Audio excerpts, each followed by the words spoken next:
Hello दोस्तों, मैं आपको आज एक ऐसी कहानी सुनाने जा रही हूँ जिससे कि हमारे जीवन को एक बहुत ही बड़ा सीख मिलने वाली है। तो चलिए कहानी को शुरू करते हैं। बहुत पुरानी बात है, एक जंगल में बहुत बड़ा आश्रम था जहाँ पर बहुत सारे बच्चे दूर दूर से शिक्षा ग्रहण करने आते थे। उन्हीं आश्रम में विक्रम और मोहन भी पढ़ता था। जब उनकी शिक्षा पूरी हो गई तब आश्रम के नियम के अनुसार उन्हें अपनी शिक्षा पूरी करने के बाद घर जाना था। जब विक्रम और मोहन घर जाने लगे तो उन्हें गुरुजी ने अपने पास बुलाया और कहा, बच्चों, आज तुम लोग अपनी शिक्षा पूर्ण करके अपने अपने घर जा रहे हो, लेकिन तुम्हें अपने घर जाने से पहले एक और परीक्षा देनी होगी। इस परीक्षा में अगर तुम सफल हुए तो तुम्हें घर जाने दिया जाएगा और अगर तुम विफल हुए तो तुम्हें यहीं रुकना पड़ेगा। तभी विक्रम गुरुजी से पूछता है, गुरुजी, आप किस परीक्षा के बारे में बात कर रहे हैं? हमने तो अपनी शिक्षा पूरी कर ली है और आज तो हमें अपने घर भी जाना है, फिर कौन सी परीक्षा देनी है? गुरुजी ने मुस्कुराते हुए बोला, तुम दोनों मेरा सिर्फ एक छोटा सा काम करोगे। अगर तुम दोनों उसमें सफल हुए तो तुम दोनों अपने घर जा सकते हो। मोहन बोला, गुरुजी, क्या काम है? आप हमें बताइए, हम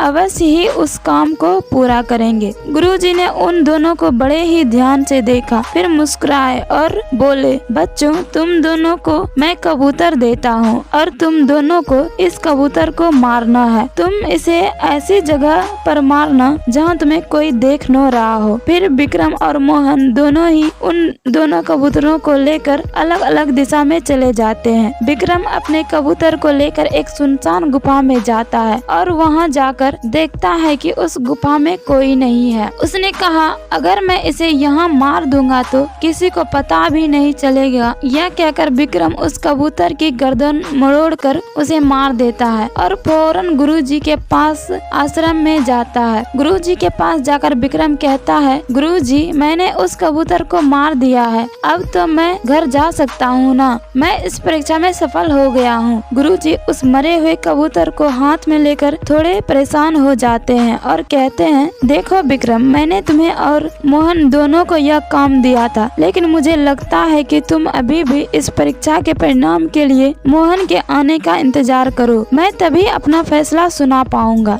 शाम हो गई, अंधेरा भी हो चुका था, लेकिन मोहन अभी तक नहीं आया और गुरुजी को उसकी चिंता होने लगी। तभी उन्हें दूर से मोहन आता दिखाई देता है। गुरुजी ने मोहन से पूछा, मोहन, तुम इतनी देर क्यों आए हो और तुम्हारे हाथ में यह कबूतर जिंदा कैसे है? मोहन ने कहा, गुरुजी, यह बहुत ही लंबी कहानी है। आप बस यह समझ लीजिए कि मैं इस परीक्षा में सफल नहीं हुआ हूँ। मुझे क्षमा करें गुरुजी, मैं इस कबूतर को नहीं मार पाया और इस कारण मैं अपने घर भी नहीं जा सकता। यह सुनते ही गुरुजी उसे कहते हैं, रुको मोहन, तुम जब तक हमें पूरी बात नहीं बताओगे हम तुम्हें आश्रम में प्रवेश नहीं करने देंगे। बताओ क्या हुआ तुम्हारे साथ? मोहन ने कहा, गुरुजी, जैसा कि आपने कहा था कि उस कबूतर को उसी जगह मारना है जहाँ पर कोई देख नहीं रहा हो, तो मैंने वही किया। मैं इसे मारने के लिए जंगल गया, लेकिन वहाँ पर मौजूद सारे जानवर मुझे देख रहे थे। फिर मैं इसे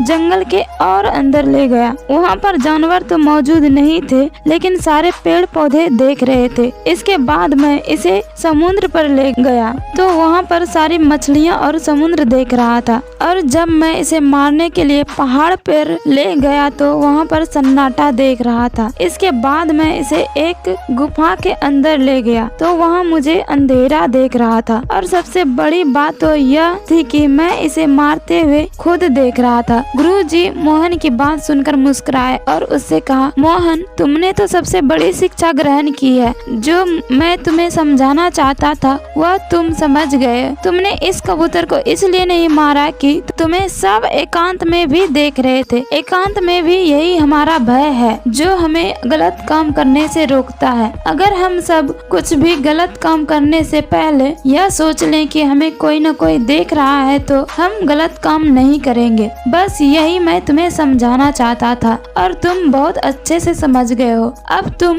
अपने घर जा सकते हो।